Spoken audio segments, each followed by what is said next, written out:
So, growing up with anorexia was a very isolating experience, I would say. It's almost as if you kind of are trapped inside your own head. So you've got quite a lot of these thoughts and feelings around food and around the way that you look and sort of hiding from other people what's going on that kind of keep you trapped. And it sort of feels as if you can't really break out of your own little bubble. And I think what's quite weird about growing up with an eating disorder is it sort of kind of holds you back sometimes in many ways because you are trapped inside your own head. You don't seem to do a lot of the things that a lot of other kids your age do. For example, kind of going to parties, going on dates, that kind of thing. It all becomes a lot more difficult and it's a lot harder to engage when you are at those events because of everything that's going on inside. I was diagnosed at 14, although my therapist reckons that perhaps I'd been going through depression for quite a bit before my anorexia started. I think things were mainly triggered off by a big bereavement in my life, and also quite a lot of different things were going on all at once. So I was kind of moving house. My mum was quite poorly as well. And I think it all just kind of became a bit too much, and I was looking for something that I could control, that I could feel as if it was something that I had made and that somebody else couldn't disrupt it, because a lot of what was going on had kind of been disrupted by outside factors that are outside of my control, but my food, what I ate and how heavy I was something that I had ultimate control over. So I think it was those experiences which might have led to the start of things. The impact of anorexia on me was, again, I was very anxious, quite isolated. When I came out of my teenage years, because I'd spent quite a lot of time in hospital and in treatment, I felt as if I'd missed out on quite a lot, and I felt a little bit kind of developmentally behind some of my peers. The impact on the family is obviously immense, particularly in eating disorders. I remember there being a lot of arguments around food. A lot of the phone calls between like my mum and my nana were about me, about what was going on at home. My sister was still quite young at the time. I think she was about 4. She didn't seem to fully grasp what was going on, but you could tell that she knew that I wasn't happy at meal times and that I was very stressed. The impact on my friends is quite interesting because I didn't really feel that confident telling a lot of my friends, even though it was very physically apparent, particularly by the time I went into hospital, what was going on.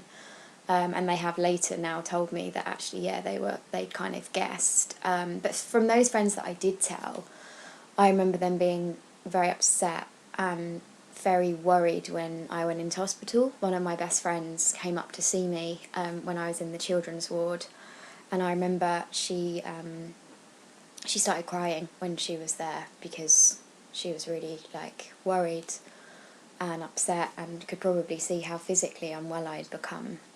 So that was really kind of difficult for both of us, I think, to sort of see that that's what it had come to. And I remember her mum talking to my mum, and we went for a walk around the ward and kind of tried to not talk about it, if that makes sense.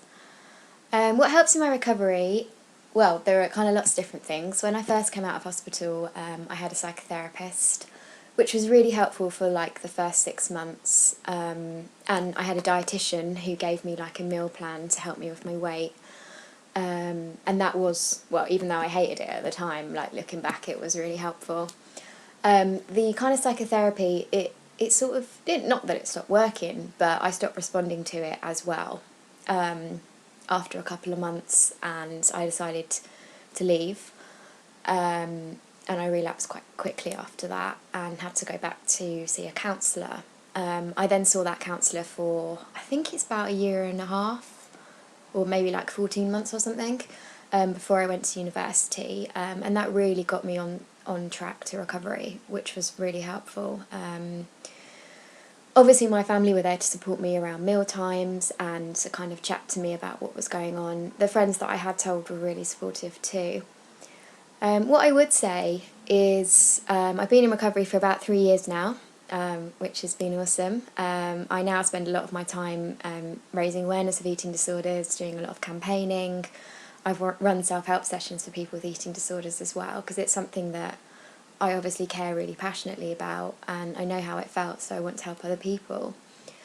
If you're supporting a young person with an eating disorder, I would say, well, there's probably one thing I'd say not to do, and that's that I don't think you should ever comment on their appearance, saying like, oh, you look really well, or you look really healthy, comes across quite like, it basically sounds to someone with an eating disorder like you said that they look fat, so yeah, you shouldn't say that.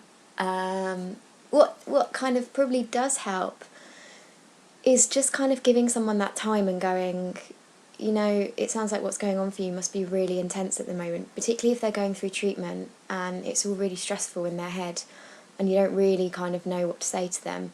Just saying like, look, you know, how are you doing today? How are things? They might not open up to you, but they might, and sometimes just knowing that someone's there can be really helpful. If you're concerned about a young person's eating, I would say you know, you obviously want to speak to them about it. Don't speak to them at meal times, because meal times are stressful enough if you've got problems with your eating.